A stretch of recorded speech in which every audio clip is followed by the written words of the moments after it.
Ta-da! We have here the Lego Endurance. Look how freaking massive this set is. It is over 3,000 pieces. It is quite sizable. It just came out on Black Friday of this year, 2024. It has a retail price of about $270, which I think is not too bad considering the piece count and the building techniques that were involved with this. Now, I only get ideas and icon sets if they really speak to me, and this one really did because of the size, and it just looks so intriguing. I'm not even specifically into ships, nor am I specifically into historical events, but this set is still awesome. We have a really nice wooden texture on the deck of the ship because they use this really interesting method with snot bricks and masonry bricks to give the illusion of a wooden texture. There were also no stickers in this build, which is fantastic. We do just have some printed tiles, so we have a printed endurance tile on the back of the ship. Of course, we have the panel itself, and then there's also a small 2x2 tile with a printed Antarctica map on the inside of the ship.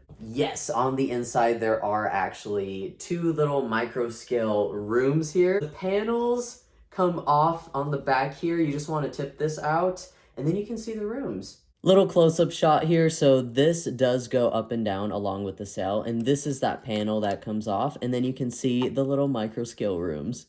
The ship build itself is on one little stand, but I will say the build required you to build a second stand here to keep it stable during the building process. I also saw a similar thing with the Concorde, so it was nice to know that this building wasn't going to go crashing down while I was in the process of making it. We also have our instruction manual here. It is a fat book, you guys. This one is massive. Similar to some of the other icon sets, there were some facts thrown throughout the manual, which made it a more interesting, pleasant building process. The build was fantastic, but let me show you. There were some very tedious parts, just like right here. You have nougat-colored skeleton legs that you had to spread all throughout the ship here, and stuff like this was definitely a pain in the ass.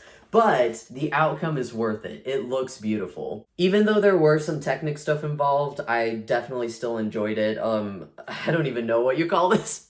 I don't know my ship names, you guys, but these stems here, these stems were like full-blown Technic builds. They kind of reminded me of the botanical sets, actually. So my little fingies did hurt a little bit after, but it looks really good. The set also came with two pieces of long strings that you can see going from the front all the way to the back here. On the front part here, the sails actually do go right through the string, so they really utilize that here. The two strings also go all the way to the back down here, and they go on a spool together inside the ship. Surprisingly, the string is quite stable. I haven't had a problem with it moving or stretching out or anything. This whole ship also does come with a lot of cloth parts, 10 different sails, and the little flag we have here. I absolutely love the flag, by the way. I realize it is a part of the ship, but it really helps. That little bright red. It stands out. I feel like it really pulls everything together. The ship does come with 4 lifeboats here, which is a big part of the actual historical event of the Endurance.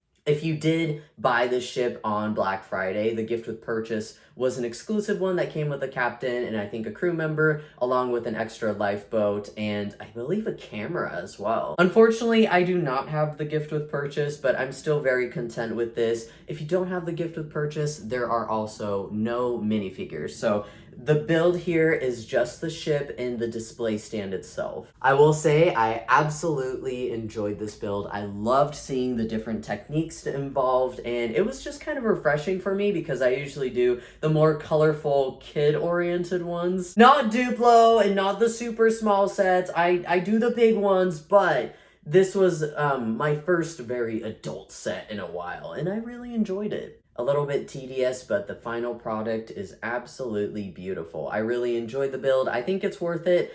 Definitely let me know if you have built this set before, if you enjoyed it or not. I will see you in the next video. Bye!